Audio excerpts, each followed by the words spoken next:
예수님의 투쟁, 예수님의 투쟁이라는 제목으로 우리 하나님 말씀 증거하겠습니다. 신앙생활이란 끊임없는 투쟁의 삶입니다. 거룩한 투쟁의 삶, 신앙의 삶의 모본을 보여주신 예수님이 어떤 삶을 사셨는지 오늘 잠깐 말씀을 살펴보겠습니다. 먼저 누가복음 2장 34절입니다. 시므온이 저에게 축복하고 그 모친 마리에게 일러 가로되 보라, 이 아이는 이스라엘 중 많은 사람의 패하고 흥함을 위하며 비방을 받는 표적되기 위하여 세움을 입었고. 요셉과 마리아가 아기 예수님을 봉헌 드리기 위하여 성전에 들어갔을 때 시므온이 예수님을 안고 축복한 말씀입니다. 시므온이 누굽니까? 어떤 사람이었습니까? 여기 성경에는 누가복음 2장 25절에 시므온에 대해서 간단하게 기록했습니다. 누가복음 2장 25절, 예루살렘에 시므온이라 하는 사람이 있으니 이 사람이 의롭고 경건하여 이스라엘의 위로를 기다리는 자라, 성령이 그 위에 계시더라. 시므온이라는 사람은 성경에 직업도 그 배경도 언급되지 않고 다만 의롭고 경건해서 성령이 그 위에 계시던 그런 사람이다, 이렇게 기록을 하고 있습니다. 여러분, 그렇습니다. 하나님은 우리의 직업이나 배경에는 관심이 없으시고 우리가 시므온처럼 그분과의 관계에서 의롭고 경건한 사람인 것을 귀하게 보시는 것입니다. 이것이 하나님께서 주목하는 삶이에요. 이런 사람에게 은혜를 주시고 또 하나님은 그 사람의 출신 성분이나 직업이나 재물이 있고 없고를 떠나서 그 사람을 귀하게 사용하십니다. 아멘입니까? 예. 하나님 그런 분이세요. 자, 그럼 이 시므온의 이제 예언인데요. 이 시므온의 예언과 축복대로 이 예수님이 어떤 삶을 사셨습니까?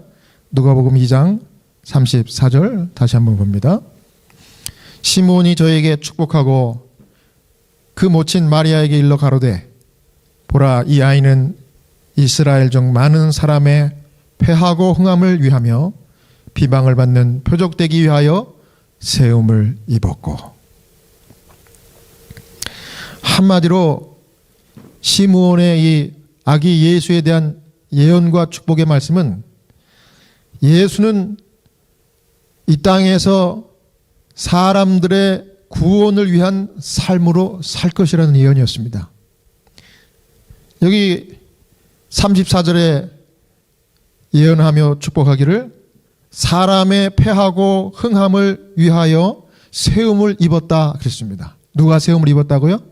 예수 그리스도께서 인간의 패하고 흥함을 위하여 세움을 입었다고 그럽니다. 이 패하고 흥함이라는 것이 무슨 말인가? 여러분, 그 석공들이 이 조각을 할 때 거친 돌을 이제 떼가지고 와서 이 필요한 부분을 남기고 필요 없는 부분들을 이렇게 떼어내고 떨어내는 그 과정을 이야기하는 것입니다. 한마디로 예수님은 그분에게 나오는 모든 죄인들의 이 모난 죄된 생애를 깨트리고 떨어내 버리시는, 그래서 구원의 삶으로 바꿔주시는 영적인 석공으로 세움을 받았다, 이런 뜻입니다. 마태복음 21장 42절에 예수님은 그래서 자기 자신을 이 건축자들의 무슨 돌이라고 그랬습니까?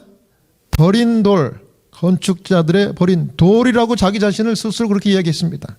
여기 시대의 소망 57페이지에 우리는 그리스도 안에서 높임을 받기 전에 그 반석 위에 떨어져 부서져야 한다, 이와 같이 권면하고 있습니다.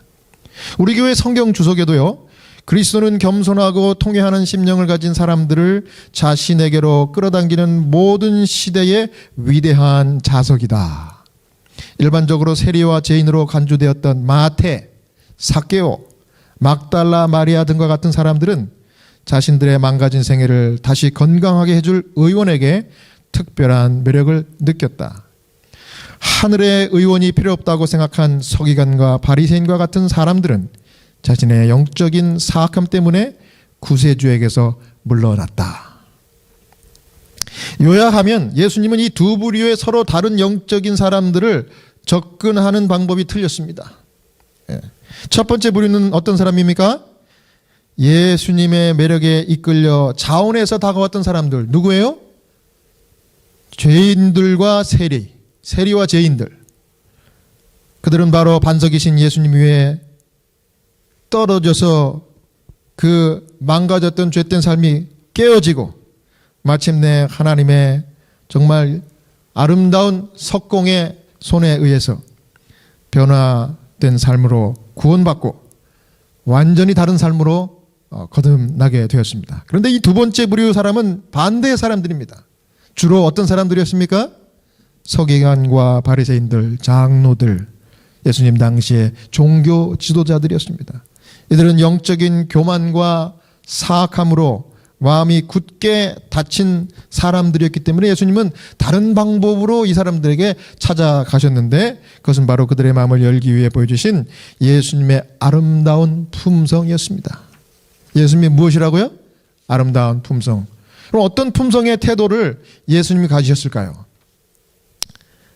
예수님의 마음이 닫힌 사람들에게 접근했던 아름다운 품성은 온순하고 유순하며 겸손한 품성이었습니다. 자, 무슨 품성이라고요? 예수님의 온순하고 유순하고 겸손한 품성이었습니다. 여기 시대소망 85페이지입니다. 예수께서는 할 수 있는 대로 온순하고 유순한 태도로 당신께서 접촉하는 사람들에게 호감을 주기 위해 힘쓰셨다. 그분이 너무 온순하고 겸손하신 까닭에 서기관과 장로들은 그분이 그들의 가르침에 쉽게 감화를 받을 것이라고 생각하였다. 예수님의 음성이 어땠을 것 같습니까, 여러분? 부드러웠어요.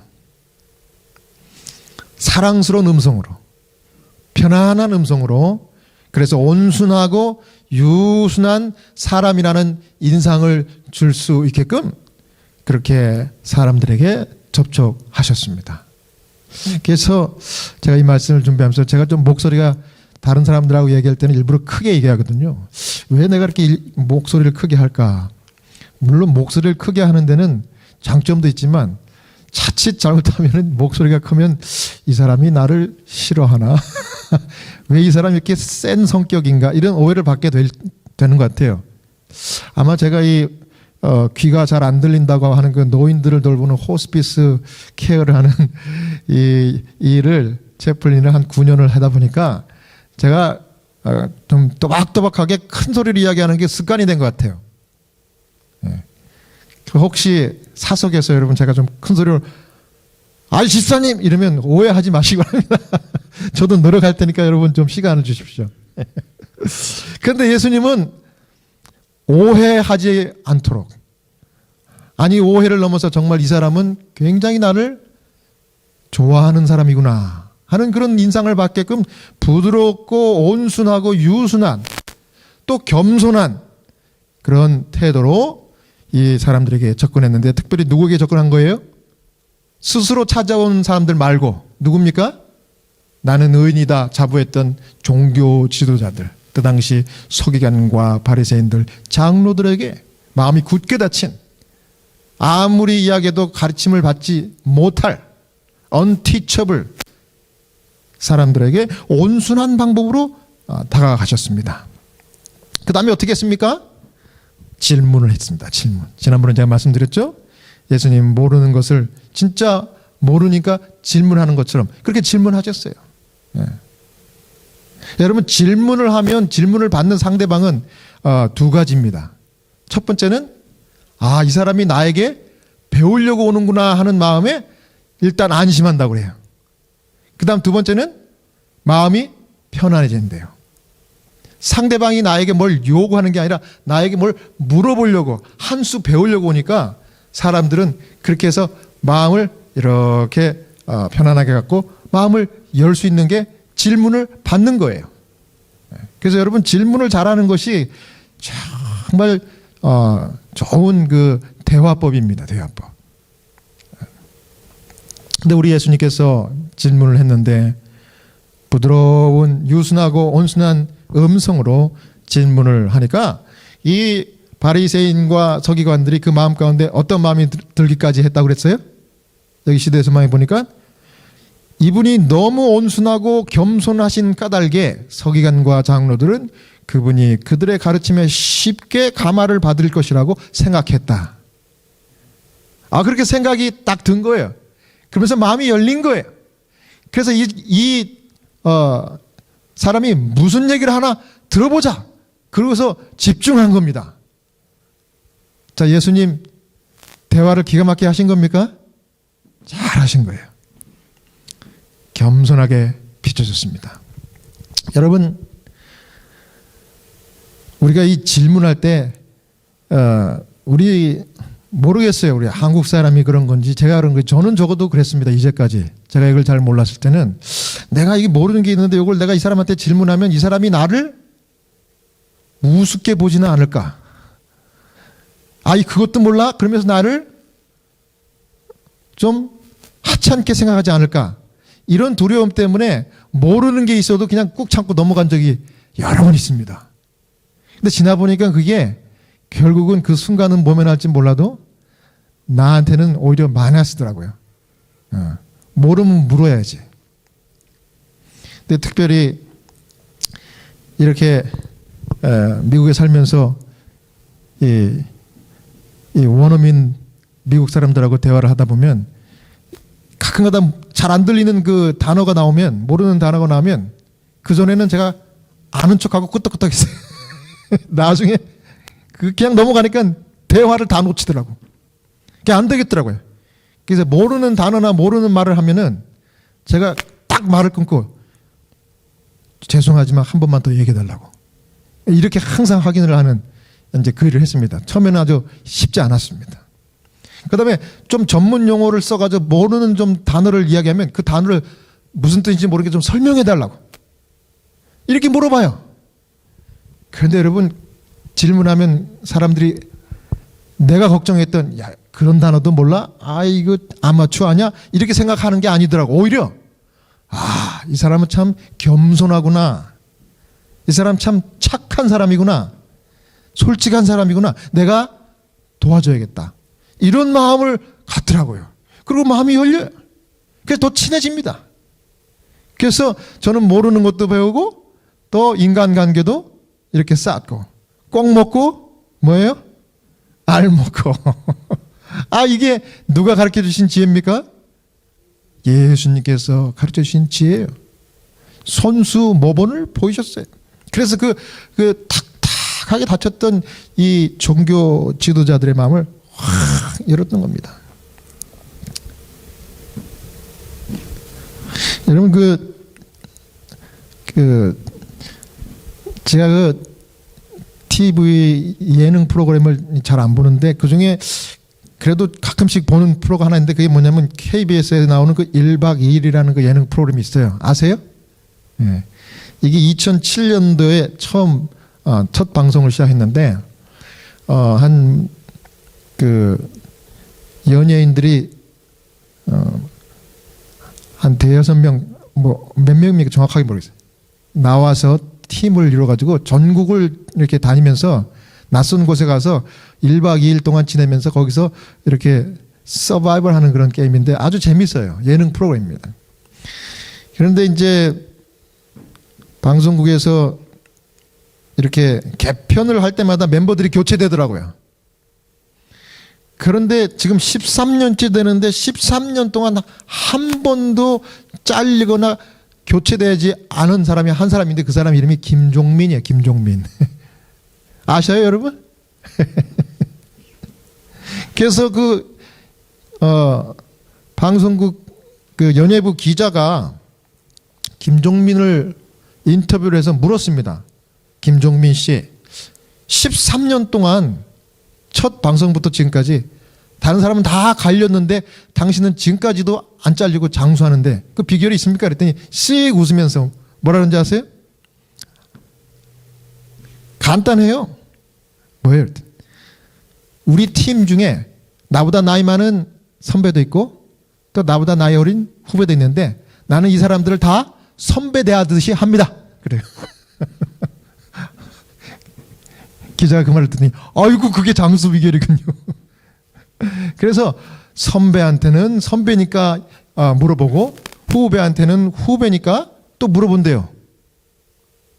그 후배니까 새로운 거를 더 많이 알고 신지식을, 선배니까 경험을 통해서 많이 하니까 자기는 선배와 후배에게 똑같이 이렇게 겸손하게 낮춘다는 얘기입니다. 예. 여러분 한마디로 이 기자가 평가를 했는데 김종민은 한마디로 평가하자면 편한 캐릭터. 누가 봐도 그 사람은 편안하대요. 예. 무장 해제된다는 겁니다. 그 사람 앞에. 그래갖고 그 사람의 별명을 여기 이제 적어놨는데 별명이 굉장히 많더라고요. 한번 들어보세요. 어리버리, 김종면, 김종밥, 신바. 그래놓고 신바는 가로 해놓고 뭐라는 신난 바보.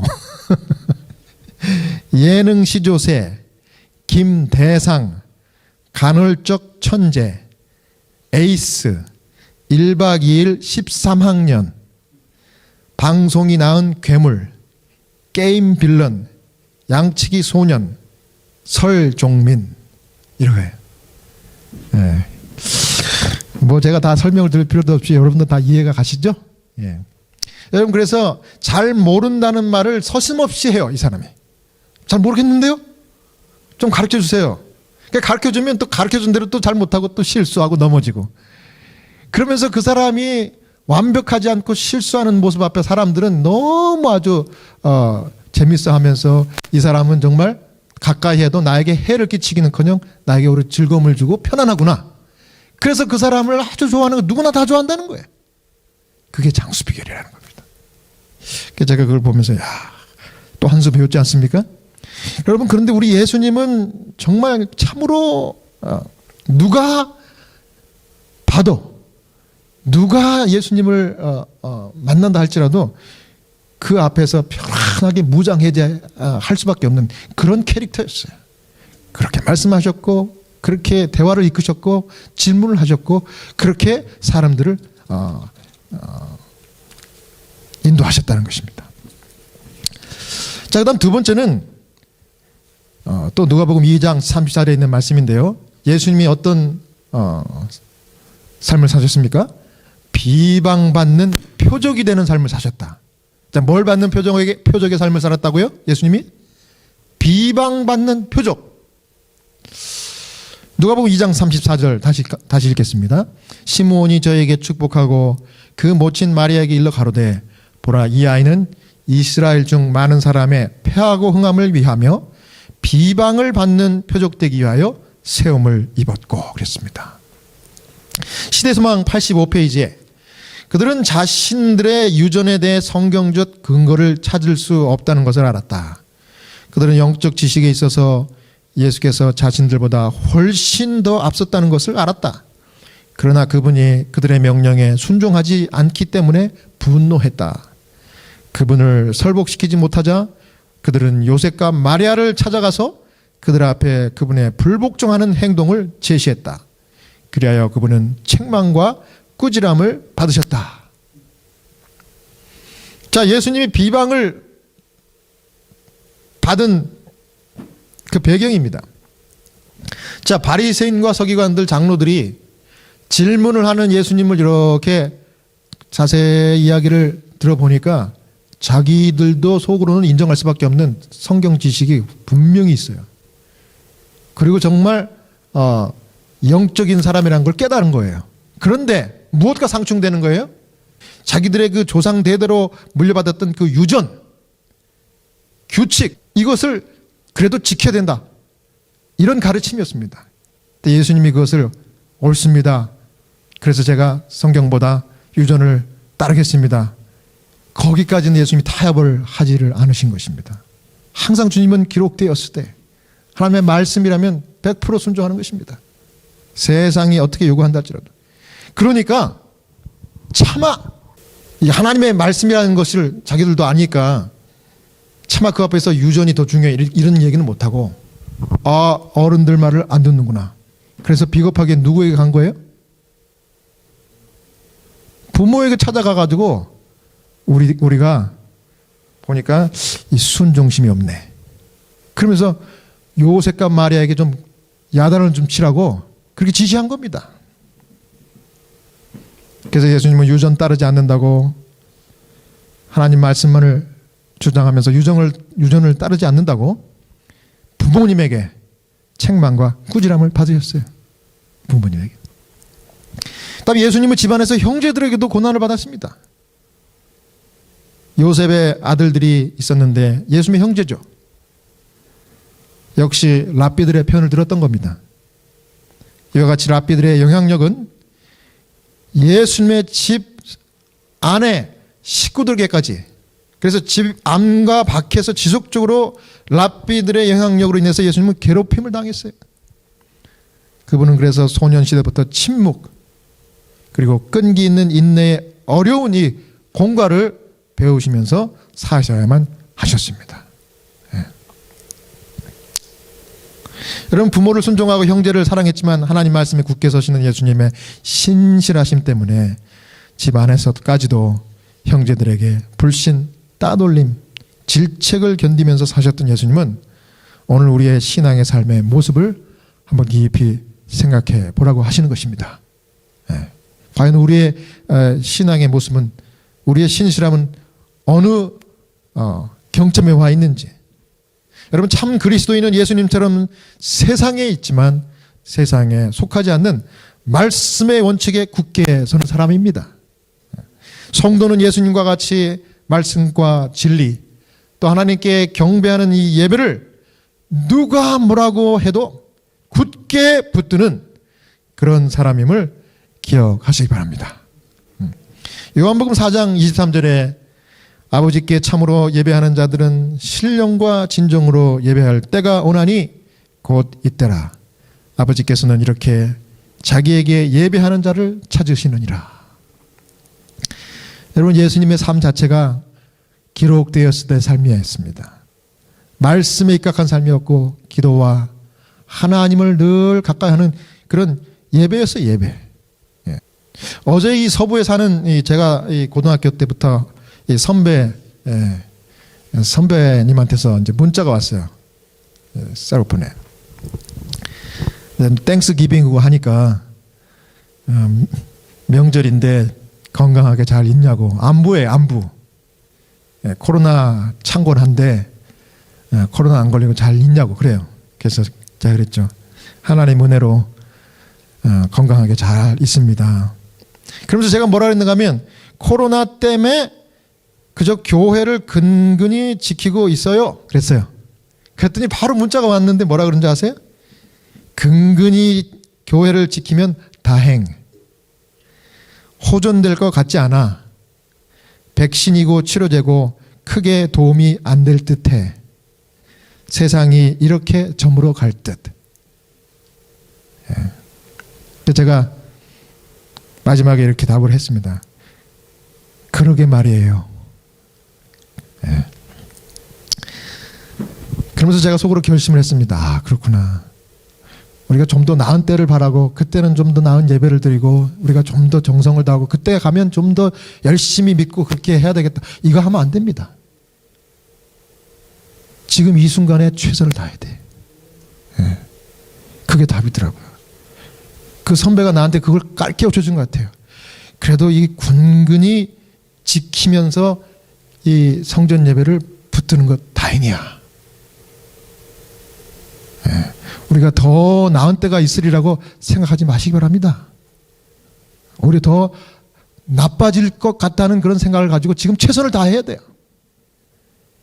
그렇게 할 때 우리의 예배가 신령과 진정 예배가 되는 것이고 비록 숫자는 적다 할지라도 하나님께서 기뻐 받으시는 제사가 될 줄로 믿습니다. 예. 제가 또 결심했어요. 야, 힘들어도 요즘같이 코로나 때 한 사람 오던 사람이 안 오면 굉장히 그 빠진 자리가 큽니다. 그죠? 그리고 참 낙심되고 실망되는데 그렇게 하지 말아야 되겠다. 야, 이것도 은혜다. 예. 끝까지 내가 건강할 때 최선을 다해야 되겠다. 그러면 하나님께서 그걸 기뻐 받으신다고 그랬어요. 시대의 소망 74페이지. 예수님은 우리의 모분이시다.